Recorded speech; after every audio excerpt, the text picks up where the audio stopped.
this is Melanie Dawn, and this is Dawn of Wisdom. It's Friday. I thought I would jump on here and do a little podcast. I'm not real consistent with my podcast because, well, I just don't want to be. It causes me anxiety. I have to research and write some things, and I'm putting way too much pressure on myself. So when I feel like putting one out, I put one out, and today is one of those days. And the reason is I was sitting down at the beach. I walk every day. I sit at the beach. I meditate.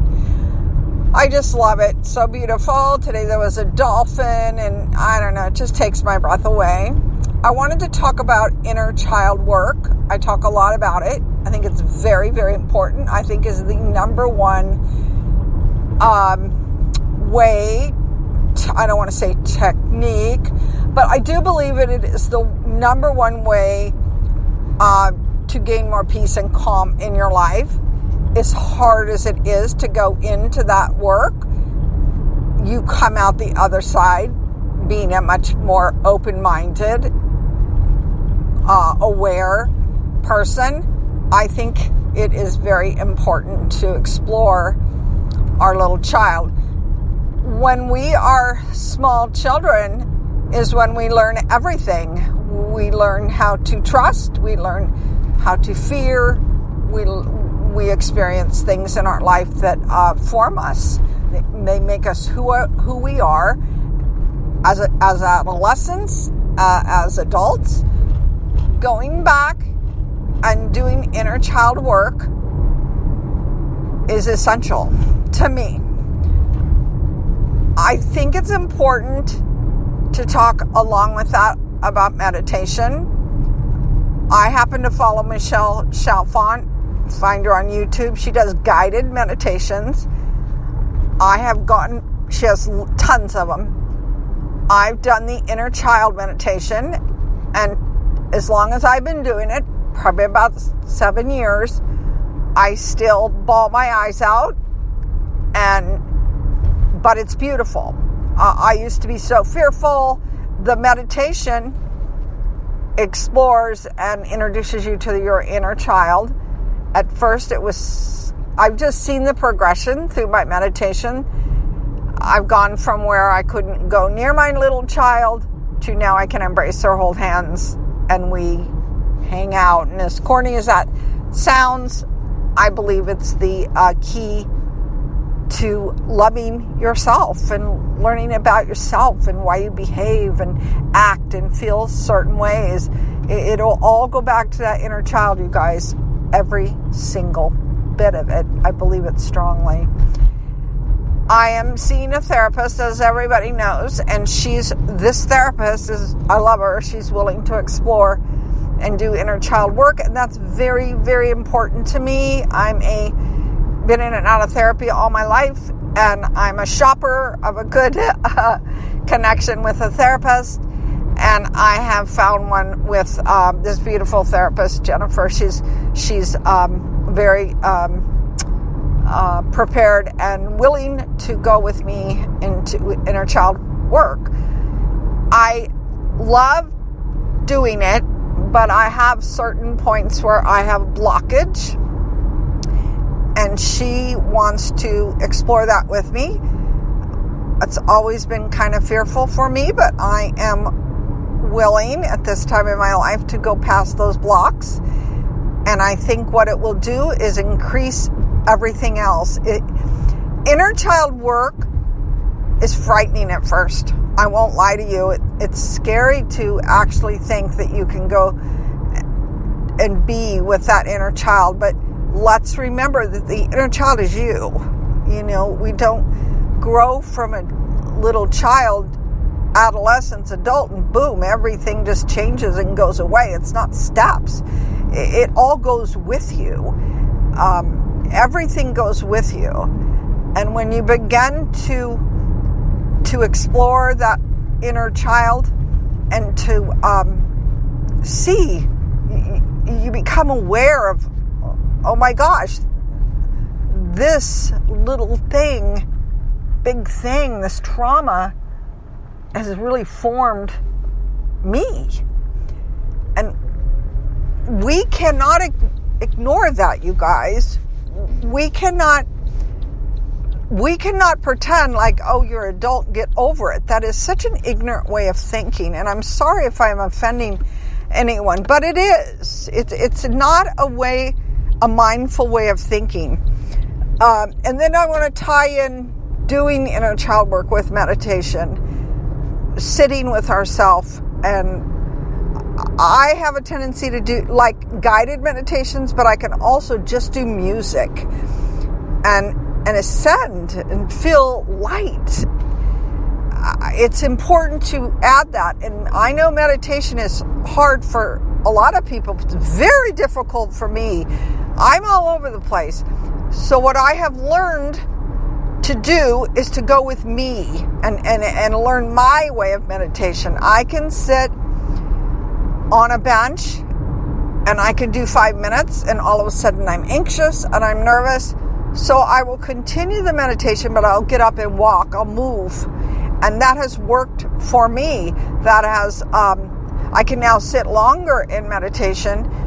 And when I start to feel that anxiety, I go with it, but I move, because movement helps me and keeps me in that calm place where I want to be.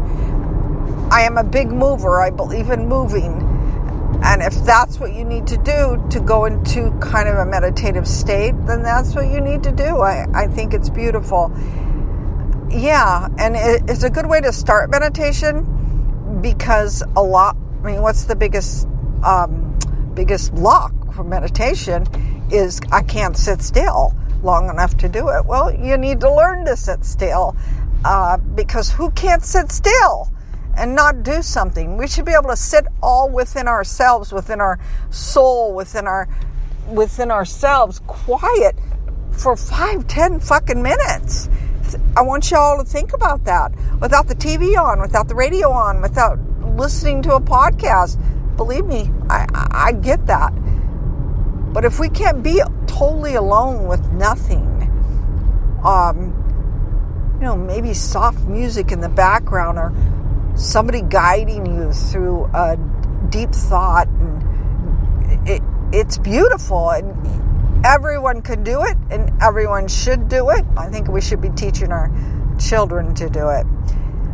So I want to encourage everyone to at least listen to something about inner child work. It is scary, but it will help you to identify why you react and feel certain things, why something triggers you. That's a big one for me. I know my triggers. They used to scare me. I used to blame others for my triggers. They're my triggers. When I began to explore why I'm triggered, and I had to go way back into that little girl, I no longer, I shouldn't say no longer, because at times I do. I feel less stress, less anger, less anxiety, less judgment, less shame, less blame, because I take responsibility. And in order to do that, you have to know your triggers. You have to go back into that little child, that little girl in me, and you have to find out when it started. And you have to learn to love the little girl in you, the little boy in you, to embrace them, to say, I hold my little girl in my meditation, and I tell her that I'm protecting her, that I love her, that where no one else took care of her, I take care of her and love her. And it has changed my life. And I'm hoping that with some of you, with one of you, that you began your own inner child work. I recommend Michelle Chalfant. Start from the first episode. She'll take you through the child, the adolescence, and then the adult. And start your journey. It's a journey. It's a beautiful journey. It's scary at first. The thought maybe scares you. You listen to the world telling you you're an adult and you shouldn't go back. That's bullshit, you guys. We have to go back to the inner child in order to grow, in order to figure out who we are. It is us. It's our experience. It's our reasons, our triggers. I now find triggers to be exciting. When I get triggered, I know now where the trigger comes from. I'll give you an example. I went through this with my therapist. It was interesting. When I'm walking towards one on my path, when I walk every day, and someone is coming towards me with either an animal or kids, and nobody moves over, I become so angry inside. For a moment, I just want to yell, "Get the fuck out of my way." And in my head, I often do. But I know where that comes from. That is a life of feeling unworthy. That is a life of feeling that you were not heard. It goes back to a moment of lying in bed with my mother, telling her this man was hurting me, and her telling me to keep it a secret. It all goes back to that. Now, I can have forgiveness for my mother. I can actually feel her torment when she hurt me. I can do that. That helps with my forgiveness. But that's when it started. So I take responsibility. And I know where that comes from. And that is insight. That is awareness. All my life, that's been it. Nobody hears me. I'm unworthy. Everything is secret. I think secrets are deadly, you guys. I have not spoken about half the secrets that I keep inside my childhood, but I will someday. I'll speak of it. We must explore the inner child to understand who we are as adults. We must. You can pretend, you can put on a fake face, and you can act like you're somebody that is not childish, someone that has it all together. But guys, we all got fucking trauma. We can all explore. We can all explore. The world would be a better place if we just explored that little child in us. And then we accepted those parts of us and we change them. It changes us. You love more. You feel more. You want to be close more. When we learn to love ourselves, when we learn that we are worthy of so much love, that we are worthy of self-acceptance, we can change our life. We gotta get unstuck. We have to get unstuck from the shame, the anger, everything that we feel that, believe me, came from childhood. Believe me. I love you guys. I put these podcasts out because I'm hoping they help somebody. I'm telling you my experiences in life, my wisdom, what I've learned. Find yourself a little, 10, 15 minute meditation. Start with Michelle Chalfant. Have her guide you through a little meditation. She has stuff on unworthiness and kindness, everything. Let her walk you through it. I found that's what taught me about meditation. And then you go other directions with it.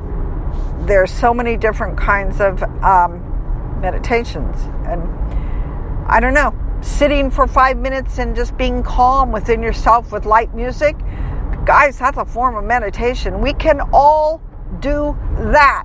We can all do that. We must learn to understand ourselves in order to be better people. And don't we want to be better people? Everybody wants to be